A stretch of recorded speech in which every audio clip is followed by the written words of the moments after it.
یہ 20ویں صدی کے آغاز کے وقت، جسے ہم پورا کہتے ہیں مڈل ایسٹ،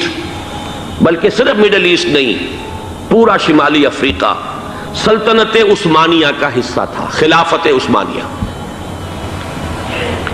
لیبیا، الجزائر، مصر، پورا حجاز، یمن، پورا عراق، شام، اور یہ شام ہی کے حصے ہیں در حقیقت، اردن اور لبنان، یہ سب، یہ شام عرب، عراق عرب، یہ پورا علاقہ خلافت عثمانیہ یہ اس کا حصہ تھا۔ پہلی جنگ عظیم میں انگریزوں نے عربوں کو بغاوت پر آمادہ کیا، غداری پر آمادہ کیا، انہوں نے خلافت عثمانیہ کے خلاف بغاوت کی، بیج بوئے ان کے دلوں کے اندر نفرت کے، ابھارا انہیں کہ تم ترکوں کے غلام کیوں ہو، تمہیں خود حاکم ہونا چاہیے، تم کھڑے ہو جاؤ، ہم مدد کریں گے، تم بغاوت کرو، تم ان ترکوں کے خلاف ہماری مدد کرو، ہم تمہیں آزاد کر دیں گے، تم اپنے پاؤں پر خود کھڑے ہو جانا۔ یہ بہت ہی ہمارے لیے دردناک المیہ ہے اس پہلی جنگ عظیم کا۔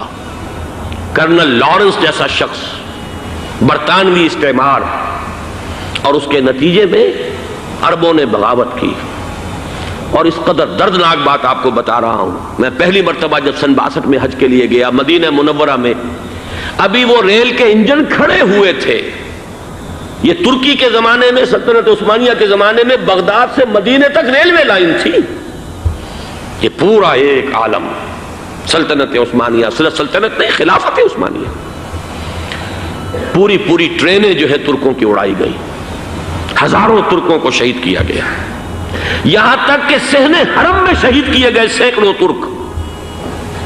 یہ جرم تھوڑے نہیں ہے، معمولی نہیں ہے۔ آج جس کی سزا مل رہی ہے، معلوم ہونا چاہیے کہ وہ جرائم کون کون سے تھے۔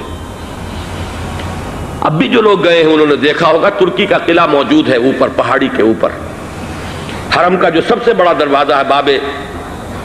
ملک عبدالعزیز، اس کے سامنے ایک لائبریری ہوتی تھی، اب تو غالباً وہ بھی گرا دی گئی ہے، اس کے پیچھے پہاڑی پر ترکوں کا قلعہ ہے پرانا، اس پر توپیں موجود تھیں۔ جب بغاوت ہوئی ہے، جو حرم میں آئے ہوئے تھے ترک فوجی، ظاہر بات ہے نہتے، وہ تو نماز پڑھنے آئے ہوئے تھے، ان کو وہاں ذبح کیا گیا ہے، اور ترکوں نے اپنی توپیں استعمال نہیں کی کہ کہیں بیت اللہ کو کوئی گدن نہ پہنچ جائے۔ بہرحال یہ غداری ہوئی ہے پہلی جنگ عظیم کے دوران، اور نہ صرف ترکوں کے، عربوں نے کی ہے۔ جیسا کہ میں نے کہا تھا، دو ہیں سب سے بڑے مجرم روئے ارضی کے اوپر امت مسلمہ کے طبقات۔ ہمارا پنجابی سپاہی بھی جا کر انگریزوں کی مدد کر کے ایلن بی کو قبضہ جو لے کر دیا بغداد کا، اس میں ہمارے مسلمان پنجابی سپاہی بھی شامل تھے۔ یہ خون چکاں باب ہے ہماری تاریخ کا اس صدی کا۔ لیکن اس کے بعد سلطنت عثمانیہ کے ٹکڑے ہو گئے، چیتھڑے ہو گئے۔ ایک انگریز نے لکھا ہے یہ جملہ، زہر میں بجھا ہوا جملہ، کہ تاریخ میں یہ بات ثبت ہو جائے گی کہ ایک انگریز نے اس سلطنت کے ٹکڑے کر دیے کہ جو عمر فاروق نے قائم کی تھی رضی اللہ تعالیٰ عنہ۔ یہ پورا عالم، یہ تمام علاقہ کس نے فتح کیا تھا؟ یہ بات ہاتھ بدل گئے تھے، پھر ترک آ گئے، خلافت عثمانیوں کے پاس چلی گئی، لیکن یہ سلطنت تو حضرت عمر رضی اللہ تعالیٰ عنہ کے زمانے سے چلی آ رہی تھی۔ اس کو ایک انگریز کرنل نے، اور اس نے بغاوت پہ آمادہ کر کے عربوں کو اور ترکوں کے پیٹھ میں چھرا ڈھپوا کر ان کے ذریعے سے اور ٹکڑے کر دیے۔ لیکن جب جنگ ختم ہوئی، اب انہوں نے کہا کہ اب ہمیں آزادی دیجیے، تو اب انہیں معلوم ہوا کہ غداروں کو دنیا میں کیا ملتا ہے۔ ٹکڑے کر دیے گئے۔ یہ حصہ عراق یہ انگریز کے پاس رہے گا، شام کا یہ علاقہ یہ فرانسیسیوں کے پاس رہے گا، مصر پر انگریزوں کا تسلط رہے گا، لیبیا اطالویوں کے پاس رہے گا۔ لے دے کر یہ جو علاقہ تھا حجاز، چونکہ وہاں کچھ تھا ہی نہیں، بوادن غیر ذی زرع، یہ عربوں کے پاس چھوڑ دیا گیا۔ اس وقت جو بادشاہ ہیں شاہ حسین اردن کے، ان کے دادا سب سے بڑے غدار وہی تھے، لہذا ان کو اس علاقے کی بادشاہت دے دی گئی۔ اس کے بعد نجد سے ایک تحریک اٹھی ہے، وہ سعودی جو خاندان ہے وہ نجد سے اٹھا ہے۔ نجد میں اس وقت کچھ بھی نہیں تھا، وہ تو صرف ریت کے تودے تھے اور کچھ بھی نہیں، لہذا ادھر کسی استعماری قوت کو دیکھنے کی ضرورت ہی نہیں تھی۔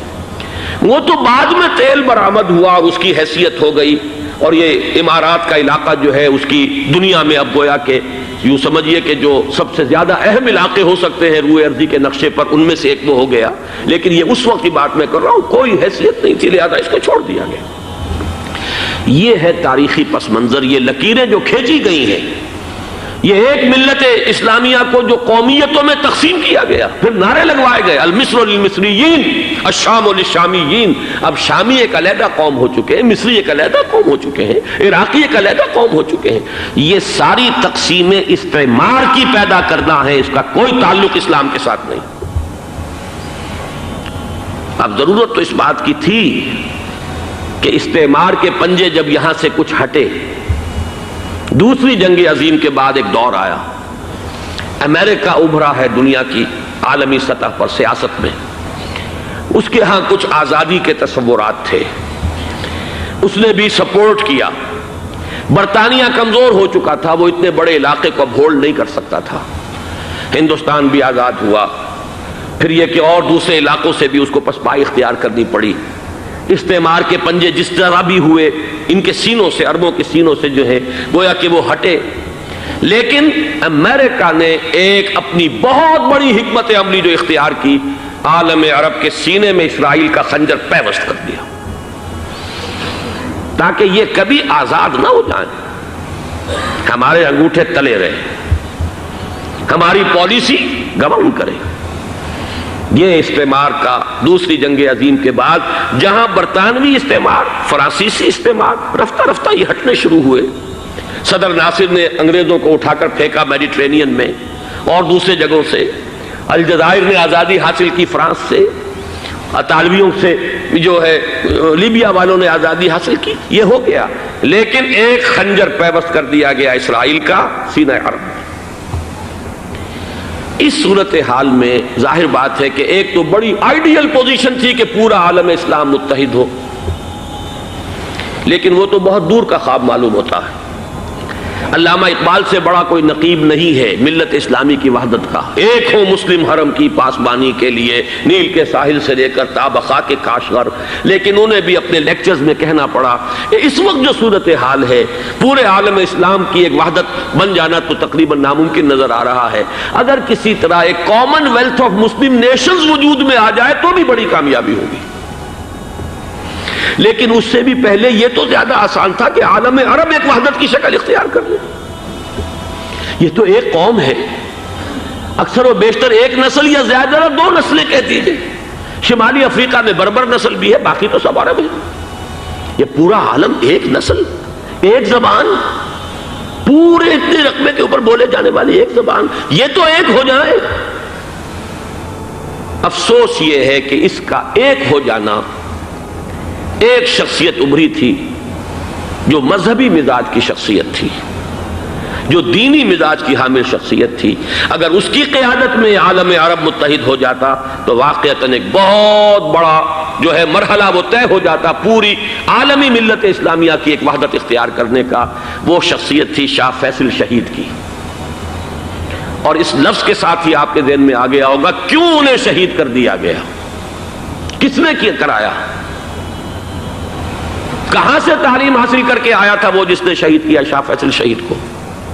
اس کی گردن پر کون سوار تھی، وہ یہودی لڑکی کے جس کے فوٹو بھی شائع ہوئے، ایک گردن پر اٹھائے کھڑا ہوا شہزادہ اپنی ایک یہودی دوست کو، لڑکی کو، اور وہی ہے کہ جس نے جا کر پستول سے شہید کیا ہے۔ جان میں اچھی طرح جان لیجئے، جیسے بارہا میں نے عرض کیا ہے کہ حضرت عمر کو شہید کرنے والا کہنے کو ابو لولو فیروز تھا، لیکن اس کے پیچھے پورا ایرانی نسل پرستی کا جو پورا پس منظر ہے، اسے تو ہر شخص جس کی ذرا بھی نگاہ جو ہے جو صرف منظر کو نہ دیکھ رہی ہو، پس منظر کو بھی دیکھنے والی ہو، وہ تو جان لے گی کہ ابو لولو فیروز ایک فرد کا نام نہیں تھا، وہ ایران کا انتقام تھا عالم عرب سے۔ بالکل اسی طریقے سے یہ امریکی استعمار کا ہتھ کنڈا تھا، اسے محسوس ہوا۔ شاہ فیصل مذہبی مزاج کا شخص یہ ابھر رہا ہے، اور یہ شاہ فیصل کی حکمت عملی کا ذرا آپ اندازہ کیجئے۔ لاہور میں سمٹ کانفرنس ہوئی، اس میں وہ آئے، سب سے ٹاورنگ پرسنالٹی پورے اس وقت عالم اسلام کے اندر شاہ فیصل کی تھی، اور وہ گویا کہ ایک بہت ہی جس کو کہا جائے کہ ایک بہت ایلڈرلی، ایک بزرگانہ ایک شخصیت جو ہے، اور انہوں نے اپنے دولت کے دروازے، عرب میں وہ مشہور تھے کہ نہایت خسیس اور بخیل انسان ہے، اس لیے کہ وہاں وہ خرچ کرتے تھے حساب کتاب کے ساتھ، لیکن ان کے خزانے کھلے ہوئے تھے عالم اسلام کے لیے، ادھر بھی مدد ہے، ادھر بھی مدد ہے، ادھر بھی کام ہو رہا ہے، ادھر بھی کام ہو رہا ہے۔ پھر انہوں نے تیل کا ہتھیار استعمال کر کے ایک دفعہ امریکہ کو دن میں تارے دکھا دیے تھے، لہذا ان کا ہٹایا جانا سین سے یہ امریکی استعمار کے لیے لازم تھا۔